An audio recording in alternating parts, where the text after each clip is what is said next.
안녕하세요. 인터넷 주일학교 친구 여러분. 한 주간 잘 지냈나요? 선생님은 온라인으로 주일학교를 시작한 뒤로 매주 우리 친구들을 만날 생각에 일주일 내내 설레이고 조금이라도 더 좋은 내용을 전달할 건 없는지 더 주의를 기울이는 습관이 생겼어요. 우리 친구들도 주일학교에서 흥미를 느끼고 신앙생활에도 도움이 되면 좋겠네요. 자, 오늘도 주일학교 시작하기 전에 시작기도부터 바치겠습니다. 성부와 성자와 성령의 이름으로 아멘. 하느님, 저희 주일학교 친구들을 한자리에 모아주셔서 감사드립니다. 저희가 이번 교리로 하느님을 더 잘 알고 하느님 사랑을 더 느끼고 하느님을 더 사랑하게 도와주세요.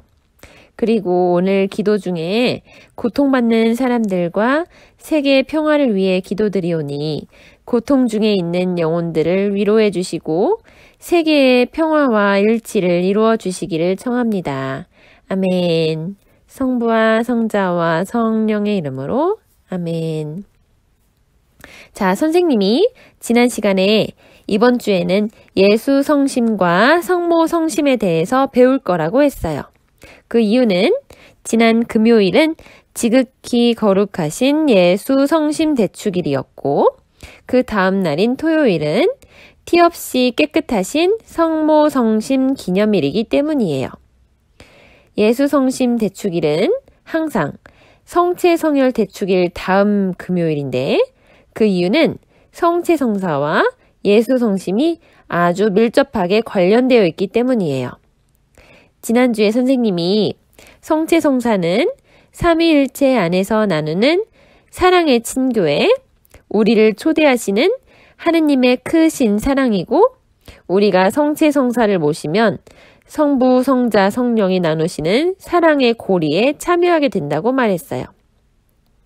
그런데 이 성체 성사는 예수님의 희생과 고통이 없이는 불가능한 거였기 때문에 성체 성사는 예수님의 사랑, 즉 예수 성심이 우리에게 주신 최고의 선물이고 또 하느님의 사랑이 최고로 드러난 것이에요.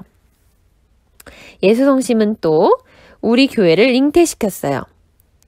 예수님이 십자가 위에서 매달려 계실 때 병사가 예수님이 돌아가셨는지 확인하려고 옆구리를 찔렀더니 피와 물이 흘러나왔다고 성경에 적혀 있어요. 여기에서 물은 우리가 교회의 구성원으로 태어나게 해주는 세례성사를 의미하고 피는 우리의 영혼을 먹여 살리시는 성체성사를 의미해요.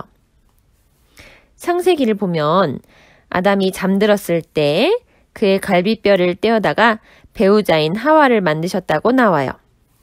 아담과 하와는 곧 뱀의 유혹에 빠져서 에덴 동산에서 쫓겨나지만 새로운 아담이신 예수님은 죽으심으로써 그 옆구리에서 예수님의 배우자인 교회가 나오고 또 우리 교회가 예수님의 배우자로 살아가면서 영원한 생명을 얻을 수 있도록 성체성사를 만들어 주셨어요.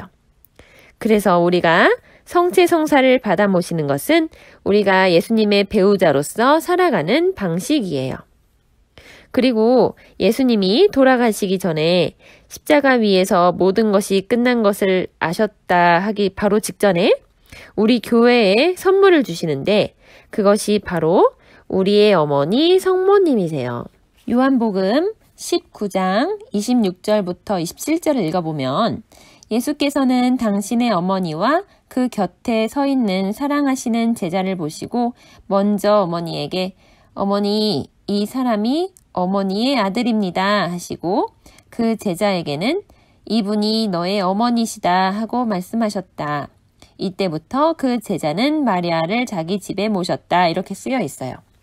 여기에서 사랑하시는 제자가 누구인지는 성경에서 안 말해줘요. 하지만 우리는 그것이 바로 우리 교회의 모든 사람을 의미하고 우리 모두에게 성모님을 어머니로 주셨다고 알고 있어요. 자, 그러면 우리는 성체를 모심으로써 예수님과 한 몸이 되고 예수님 안에 머무르는데 그러려면 우리가 예수님의 마음을 담도록 노력해야겠지요. 예수님 마음이 어떤지는 성경 곳곳에 나오는데 예수님의 마음은 사랑이고 온유하고 겸손하고 자비로우세요. 예를 들면 루카복음 15장을 펼치면 예수님의 사랑이 얼마나 크신지에 관한 비유가 여러 가지가 나와요. 예수님은 양 100마리 중에서 한 마리를 잃어버리면 나머지 99마리 양은 제쳐두고 그 잃어버린 양을 찾으러 다니시다가 그 한 마리를 찾으면 그 양 한 마리 때문에 잔치를 벌이시는 분이에요. 또 요한복음 15장을 펼치면 예수님은 사랑이시라고 계속 말씀하세요. 그리고 마테오복음 11장 29절을 읽어보면 나는 마음이 온유하고 겸손하니 내 멍에를 메고 나에게 배워라 하고 말씀하세요. 예수님 마음은 이렇게 너그럽고 사랑스럽지만 한편으로는 우리의 죄 때문에 상처받은 마음도 있어요. 그래서 우리는 예수 성심에 감사하기도 해야 하지만 또 위로도 해드려야겠죠. 그리고 우리가 예수 성심을 닮으려고 끊임없이 노력하면 이 세상에 커다란 사랑과 평화를 이룰 수 있을 거예요. 자, 예수 성심이 우리 교회에 생명을 주고 교회 구성원인 우리를 먹여 살리는 정말 감사한 선물인 걸 배웠으면 이제는 성모 성심에 대해서 배워볼게요. 티 없이 깨끗하신 성모 성심 기념일은 예수 성심 대축일 바로 다음 날에 붙어 있는데 이렇게 예수 성심과 성모 성심이 앞뒤로 기념되는 데에는 이유가 있어요. 그거는 바로 예수님이 사람이 되어서 이 세상에 오신 것이 성령의 부르심에 성모님께서 네 하고 대답하셔서 성모님의 몸에서 예수님의 몸이 나왔기 때문이에요. 또 성모님은 예수님을 잉태하셨을 때부터 예수님의 어린 시절, 소년 시절, 어른이 되어서 십자가에 못 박혀 돌아가실 때까지의 모든 과정을 옆에서 지켜보시고 함께 기뻐하시고 함께 아파하셨어요. 그리고 성경에 성모님이 이 모든 일을 마음속 깊이 새겨 오래 간직했다라는 구절이 많이 나와요. 그래서 성모님은 예수님의 어머니이자 예수님 곁에서 가장 생생하게 하느님의 활동을 지켜본 제자이기도 하세요.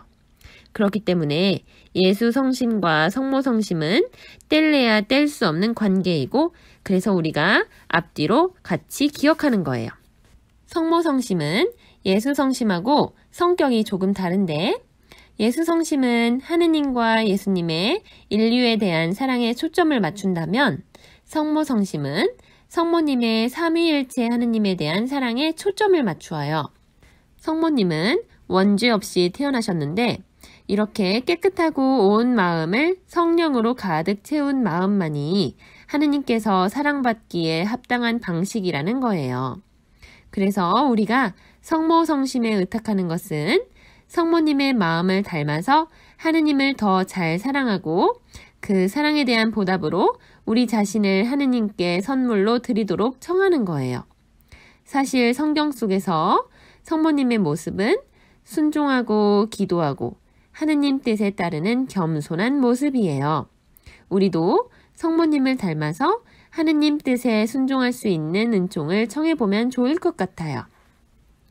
자, 마지막으로 성화에서 보이는 예수 성심과 성모 성심을 상징하는 요소들에 대해서 설명할게요. 예수 성심에는 십자가가 있는데 이 십자가는 우리를 위한 예수님의 희생을 뜻해요. 요한복음 3장 16절을 읽어보면 하느님은 이 세상을 극진히 사랑하셔서 외아들을 보내주시어 그를 믿는 사람은 누구든지 멸망하지 않고 영원한 생명을 얻게 하여 주셨다 이렇게 나와 있어요. 그래서 예수님께서 우리를 위해서 하신 사랑으로 하신 희생을 의미해요. 다음 불꽃이 있어요. 불꽃은 예수님께서 우리를 향해서 주시는 불타는 사랑이고 또 이 사랑은 우리를 깨끗하게 하고 우리를 변화시키는 힘을 가지고 있어요. 그리고 심장은 예수님께서 삼위일체 안에서 나누는 사랑이자 우리에게 주시는 사랑이에요. 그리고 이 심장이 사람의 심장 모양이라서 예수님께서 하느님의 외아들이신 예수님께서 사람이 되신 육화 신비도 의미해요. 그리고 예수 성심에는 가시관이 있는데 이 가시관은 우리를 위해서 기꺼이 감내하신 예수님의 고통을 의미하고, 그 다음에 심장 가시관 밑에 보면 상처와 피가 나오죠. 이 상처와 피는 십자가 위에서 창에 찔렸을 때 나오는 예수님의 피, 그리고 우리의 구원을 위해 흘리신 피를 의미해요.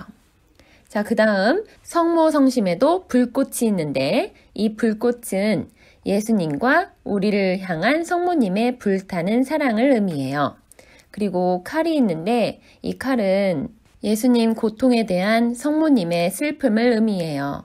성모님과 요셉 성인이 아기 예수님을 성전에 바치시는 장면인 루카복음 2장 34절부터 35절을 보면 이렇게 나와요. 시므온은 그들을 축복하고 나서 아기 어머니 마리아에게 이렇게 말하였다. 이 아기는 수많은 이스라엘 백성을 넘어뜨리기도 하고 일으키기도 할 분이십니다. 이 아기는 많은 사람들의 반대를 받는 표적이 되어 당신의 마음은 예리한 칼에 찔리듯 아플 것입니다. 이렇게 나와요. 그리고 장미는 평생 동정으로 사시고 죄 없이 사신 성모님의 순결, 그리고 원죄 없이 잉태되신 성모님을 의미해요.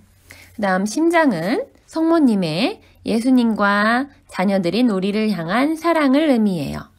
그래서 성경에 마리아는 이 모든 일을 마음속 깊이 새겨 오래 간직하였다 하고 나오는 그 대목들이 성모님의 심장으로 표현되어 있어요.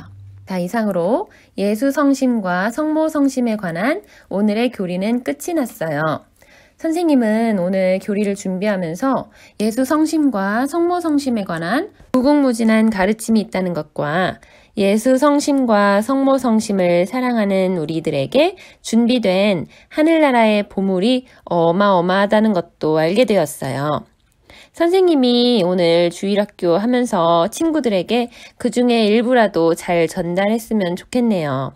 자, 그러면 마침 기도로 오늘의 교리를 마칠게요. 마침 기도로 영광송을 바칠게요. 영광이 성부와 성자와 성령께 처음과 같이 이제와 항상 영원히 아멘. 성부와 성자와 성령의 이름으로 아멘. 자, 우리 친구들 다음 주에 또 만나요. 안녕.